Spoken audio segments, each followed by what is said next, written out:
Ciao da Heavy Metal Eleven. Oggi analizziamo il primo full length di una one man band svedese gradevole ma immaturo e pieno di spigoli da smussare per il suo classico doom metal.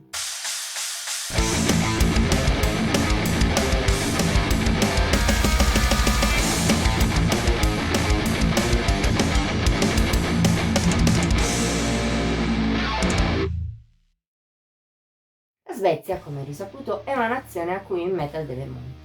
Il genere a cui viene automatico pensare è il death, ma anche in altri campi la nazione scandinava ha eccelso, per esempio il doom. Guidata dai Candlemass, sin dagli anni '80 esiste in Svezia una piccola scena del genere che ha continuato, con alterne fortune, l'attività fino a oggi. Ne fa parte anche il progetto di oggi, Grim Colossus.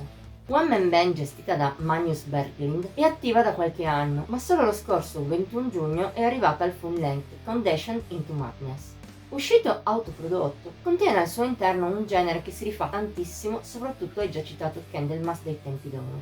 La loro lezione è un po' ammodernata, con per esempio qualche dettaglio che ricorda il gothic o qualche elemento estremo. Per il resto però parliamo di doom metal con un'inflessione epic tradizionale al 100%. Già questo è il primo limite di Grim Colossus. All'interno di Descent into Madness, infatti, non c'è nulla che non si sia già sentito altrove. A volte ciò non è un difetto, perché Berglind riesce ad andare oltre facendo valere la propria bravura come musicista e compositore. Altrove però il tutto suona stantio, con un musicista svedese che non riesce a dare un tocco personale ai cliché della sua musica.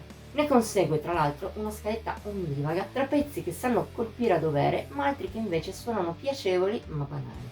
Questo contrasto si può evidenziare mettendo a confronto due pezzi come Dream World e Phantasmagoria. La prima è cupa e rassegnata nelle strofe ma più rabbiosa nei ritornelli, peraltro ben ricordabili. Ciò la rende un'ottima opener.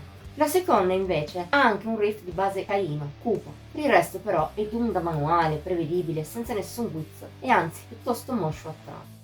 A tutto ciò si uniscono un filo di ripetitività, anche un po' fuori luogo contando che l'album dura poco più di mezz'ora, e una certa assenza di hit. Oltre alla già citata Dreamworld, spicca solo Insomnolence, dinamica e con un bel tono drammatico, e la conclusiva Paradise di un'oscurità densa e penetrante. Per il resto, Descent into Madness è un album decente ma non da più. Una mezz'ora molto nella media, giusto gradevole da ascoltare a tempo perso. Per quanto riguarda il progetto Grim Colossus, per ora appare molto acerbo. Alcuni spunti fanno pensare ad ampi margini di maturazione e di miglioramento. Ma se Magnus Berglind riuscirà a dare più personalità e valore al proprio progetto, come sempre, solo il tempo saprà dircelo. Voto di Heavy Metal Eleven 68 su 100. Anche questa settimana è al termine. Se hai apprezzato il video ti invitiamo a mettere like, a commentare e a condividere. Puoi inoltre iscriverti al nostro canale e attivare la campanella delle notifiche per non mancare neppure uno dei contenuti che pubblichiamo ogni pochi giorni. Infine vieni a seguirci su Facebook, Instagram e Pinterest. Trovi i link qui sotto. Ci vediamo la prossima volta!